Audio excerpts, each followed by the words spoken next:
Hi there, and welcome to episode 36 of my Sea Ice Challenge series. I'm Icon, and today I hope I will get past the fall and into the winter without dying.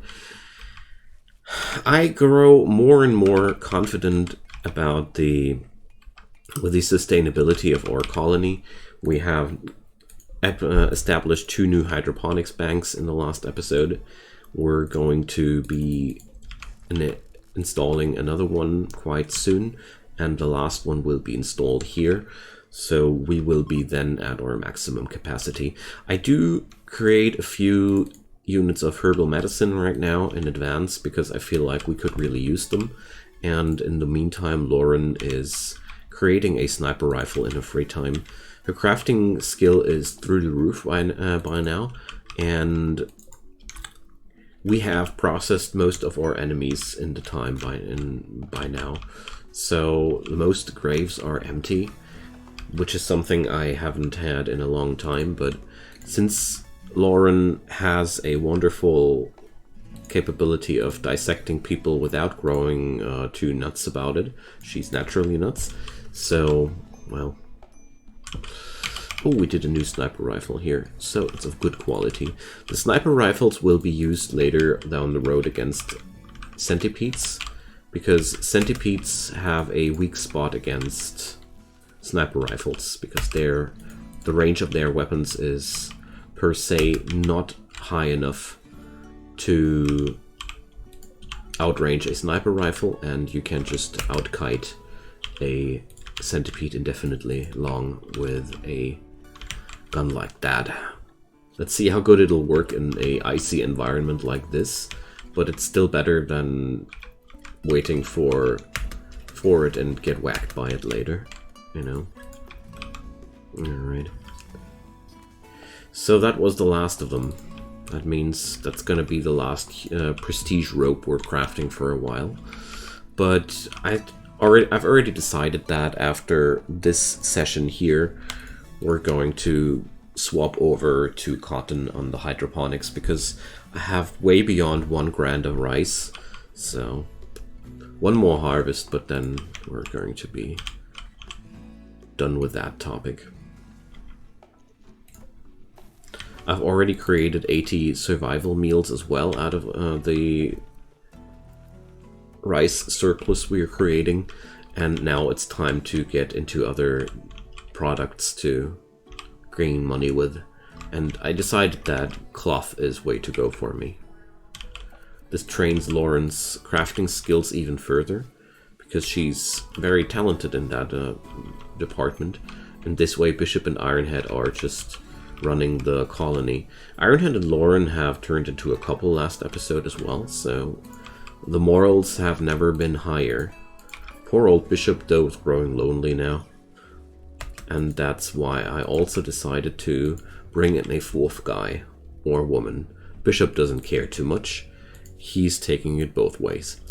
But, well, let's not think about romantic stuff too much. And Bishop is suffering from the flu. Oh, dang it. Poor Bishop.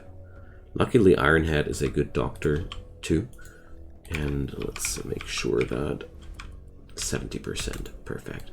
That's exactly what I was hoping for. So, let's sew out the cotton. And let's check how the flu is developing. Alright, we're already positive. Fugitive encampment. So, sure, we're going outside there and raid a camp. These guys have ideas. Quite the jokers they are. So,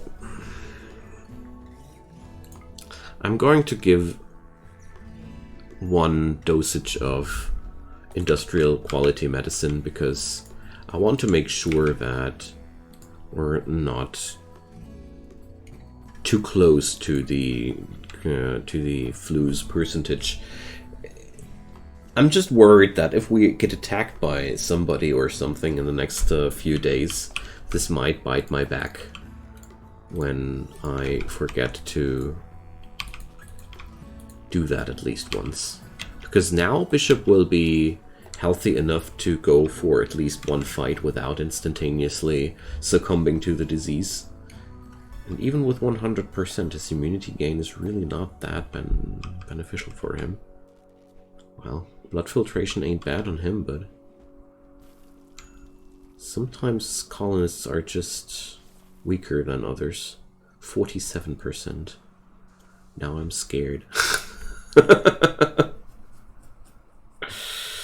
I'll give a proper industrial one after that again. I'm too scared of negative results. I'm breeding the heal roots mainly for other purposes. Like, it's really cool to have heal roots to bandage up people that are just bleeding from several wounds. It gives you an opportunity to be faster than you are without medicine. But it looks like I'm angsty for no reason. It seems to work out with the lower quality medicine as well. That looked like a positive development, but let's just keep it like that. Alright, I'm gonna fast forward to the next event. And the next event was us getting raided by Mechanoids. So separate groups of Mechanoids are arriving on pods. So we're getting attacked by 4 of them. And that's why I think it was a wise choice to give Bishop that kind of treatment we did. And let's see what will hatch out of the pods.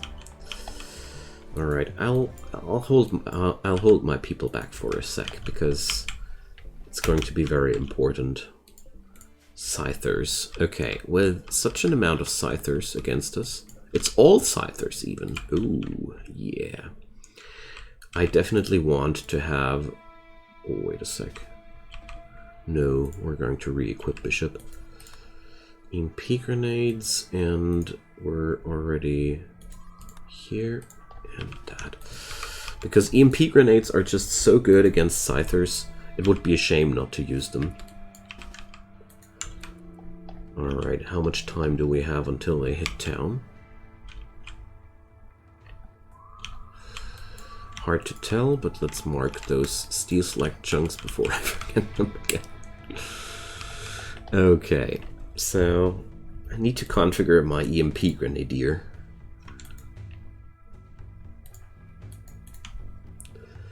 So Bishop gets to stand in front of this. I think this is going to be ideal. And I already start way before the attack is upon us. So let's see. There we go. Our plan is working out. This way we can avoid the destruction of our turrets with some luck.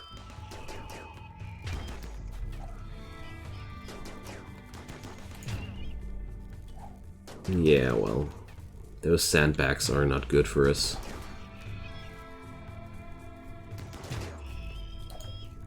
I'm going to deconstruct them. We don't really need that. It brings our enemies more benefit than me.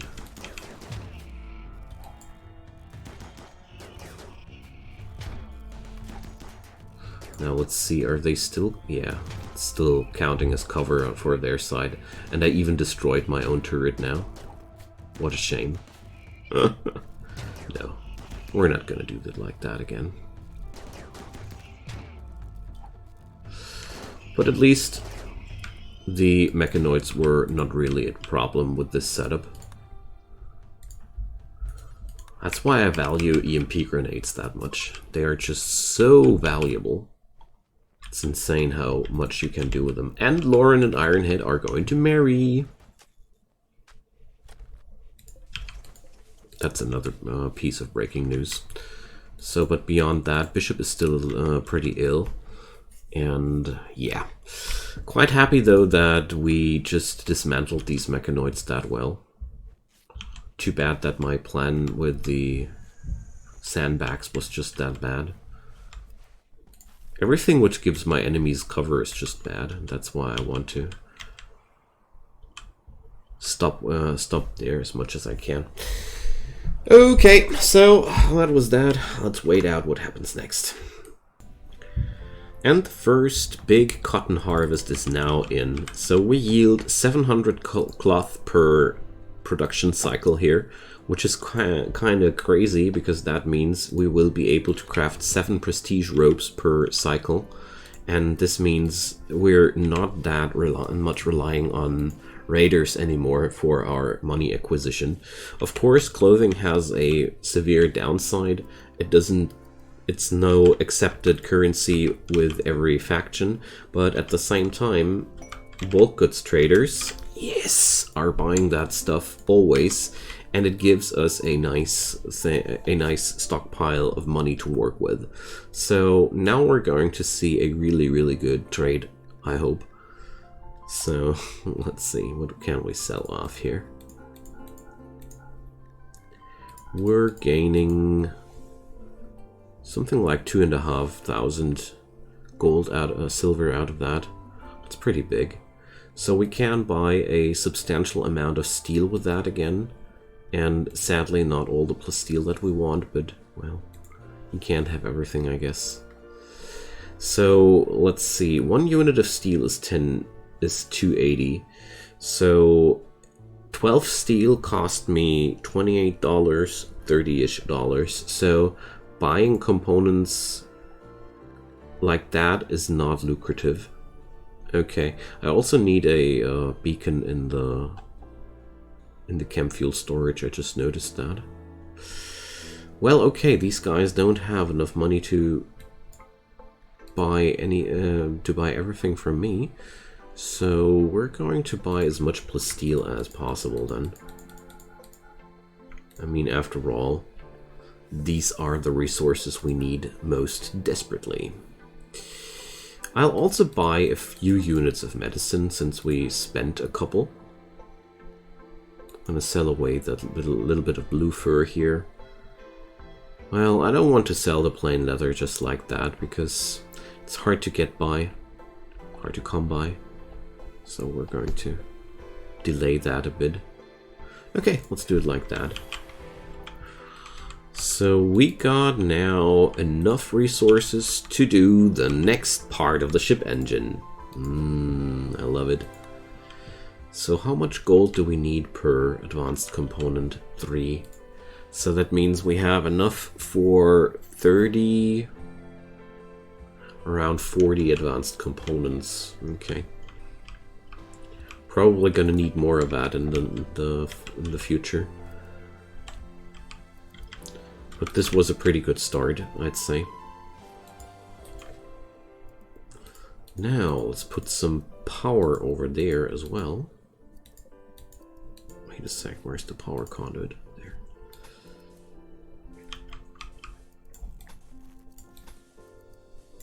Okay, just like that. I wonder if Lauren finishes the rope before the trader will go away. Yes, she does. Awesome. So it's sadly not that lucrative compared to human leather. Human leather ropes are worth way more because human leather is just a way more valuable resource to barter with. But, well, we have picked the map clean again. There's nothing left for us except for mining away a slate meteorite. Wow.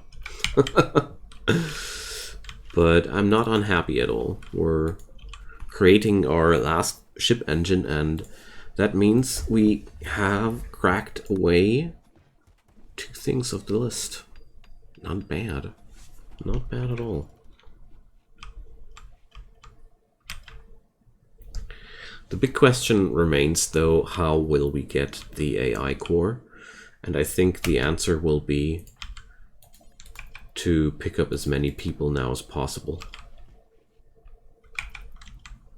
As in as much food as we can grow.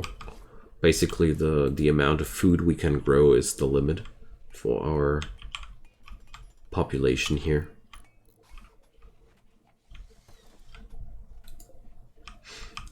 But I see no other means to get away from here than adventure once during the summertime. And that means we really need to get our hands on whatever resources we can get. So that means let's not shy away from combat whenever we can. A gun link. I know that I did shy away from a lot of fights in the past. Ooh, bionics.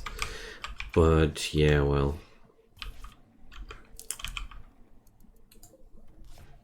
I just realized how limited my options are to earn money. Because we are already pretty much at the end of our capabilities. Lauren is tailoring away the last few scraps of cloth, and she's able to tailor that stuff faster away than it's being produced, so that tells a story on its own. And now we're getting into September again. See you guys at the next event. After a couple of days have passed, we got a offer for a job where we could assault a camp of 5 pirates. We even would get a shuttle in return for good old Philly the Survivor.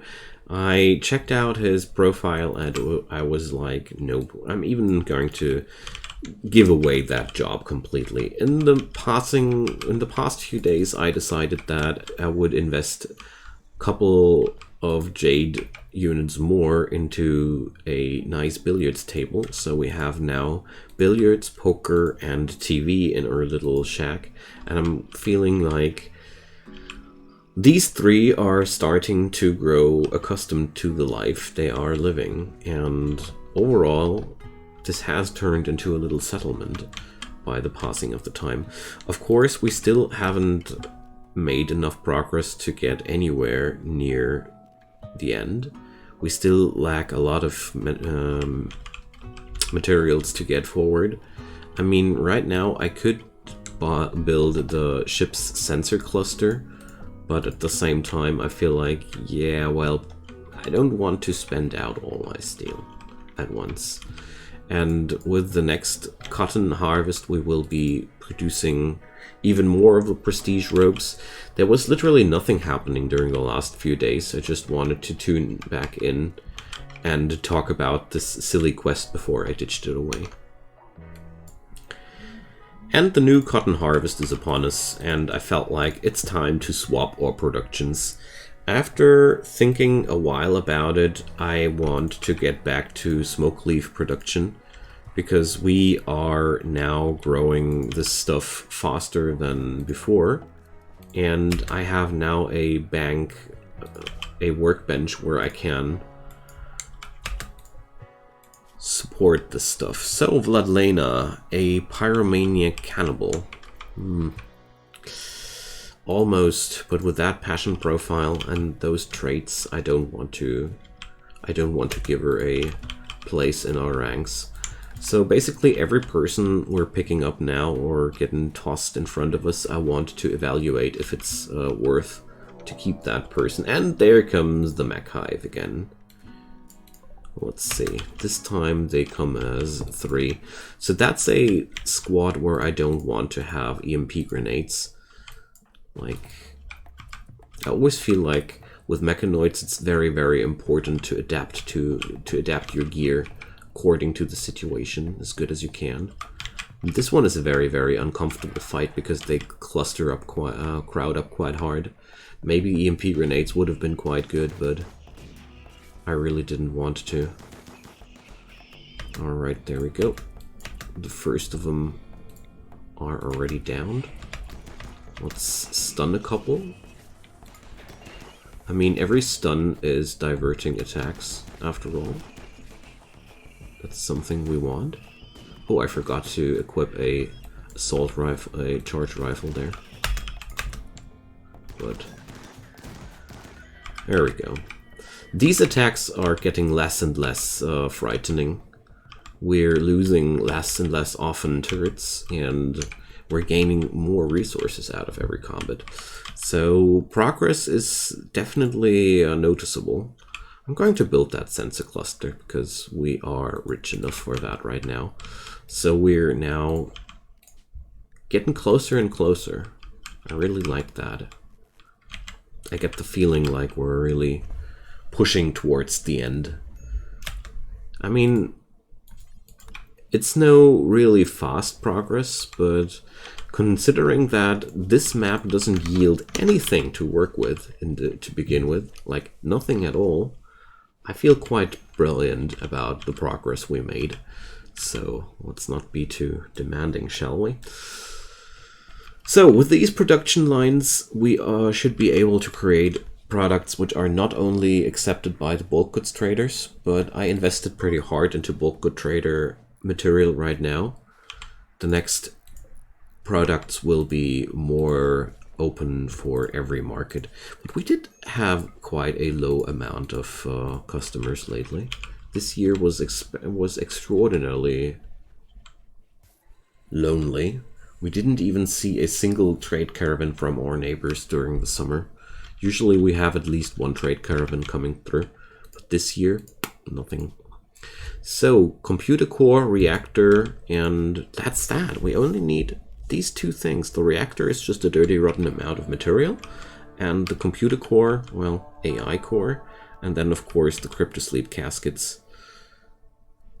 We're being already that close. Nice. Maybe next year we hunt down the AI core. Could be a thing. So I'm really happy to see that Sea Ice is getting closer to its completion. Every episode we are getting a little bit closer. I mean, this is majestic.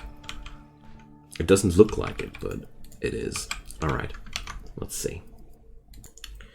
And poor old Ironhead got himself some flu. Well, it's always bad to have diseases in this environment, but I feel like it's when you're that secluded, like as they are, it's really not that horrible if you are suffering from these diseases, because bottom line, you're going to have one person less to work with, and there's most of the time not enough work for everybody to keep them busy anyways. So anyways, well, just another uncomfortable event. I'm going to toss in one industrial medicine in between due to obvious reasons. We already talked about those. So let's see. There's 100% treatment in between, and that's all I wanted to see. All right, let's jump forward. So, a day later, we found a couple of cargo pods, and they delivered 118 units of synth thread, which is really valuable. We're really quite happy about that. Also, the big Smokeleaf harvest is upon us as well, so we're now having a busy period again. Ironhead is still suffering from the flu. I have decided to stay on the industrial quality medicine due to the simple reason that I want to be battle ready whenever the Mechanoids would attack us during the winter time.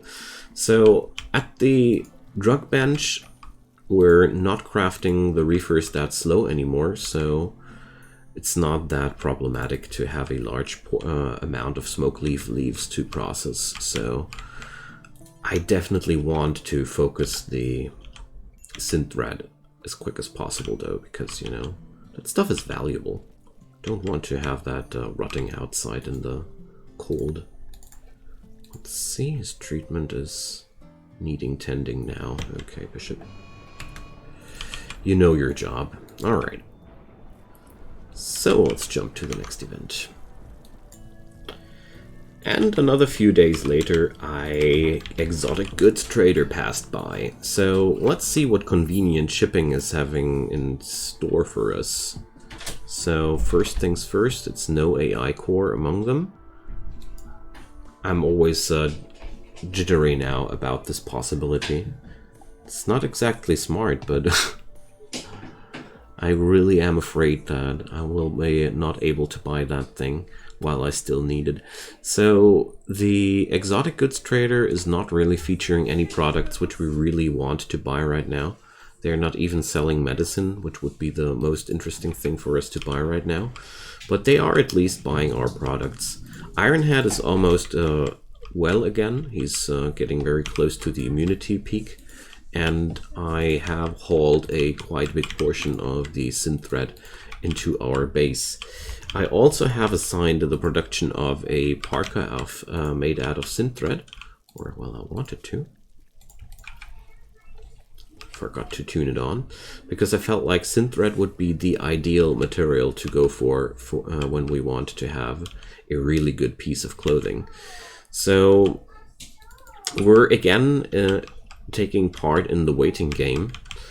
This was so far one of the most peaceful periods of time that I have encountered since I don't know how long. The last winter was way more bloody and fierce, but I don't want to mutter about that. Sadly, the trader was now really underwhelming, but, you know, it's not that much of an issue. I do notice that traders come by often enough for us to sustain, to have a really sustainable income of, or a sustainable opportunity to gain income. Let's put it rather like that. So I'm really feeling quite happy with that. The longer we stay here, the more I consider putting up a larger production site. We still have 2 slots of hydroponics open in that setup here, and I really consider doing that, but my steel stockpiles are again quite low, but at least we're now back at full working force. Let's jump to the next. So we got ourselves a new quest that's called Guarding Flapjack. The good thing about this is it's going to be a very easy quest for us to achieve. We only have to keep a person safe for a couple of days. We have to treat his blood rot, but that's not going to be much of an issue. What is a little bit of an issue though is that our food stocks are growing low by the time now, so it's going to be back to the rice production for us after this has been done. So I'm going to wait with that quest until I have enough food back in my stocks. Let's see. This will bring us closer to the alliance goodwill with these fellas, which is exactly what I want to have. I also have the opportunity to lend away 1 colonist to the Broken Empire, and I'm also considering it to some degree, but then also not. I think I'm leaning very heavily towards not, because I don't want to be outnumbered. I don't like to be outnumbered, so we're going to take up that Flapjack guy, and... oh, they're marrying! Awesome! So moods will be high for quite the next time. Alrighty, so that's that.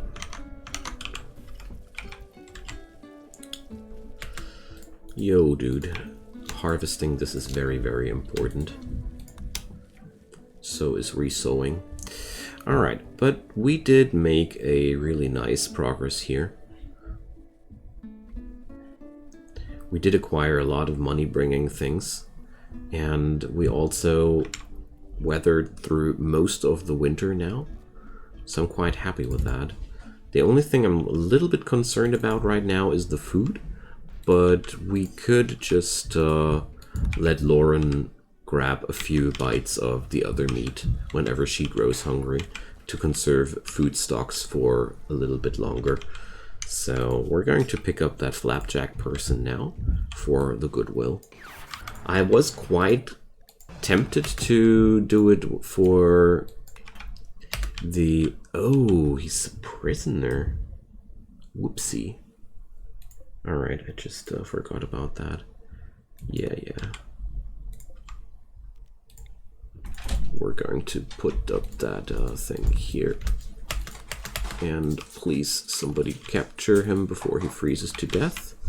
That would be a shame. We need him for making friends with the Empire. Okay. So...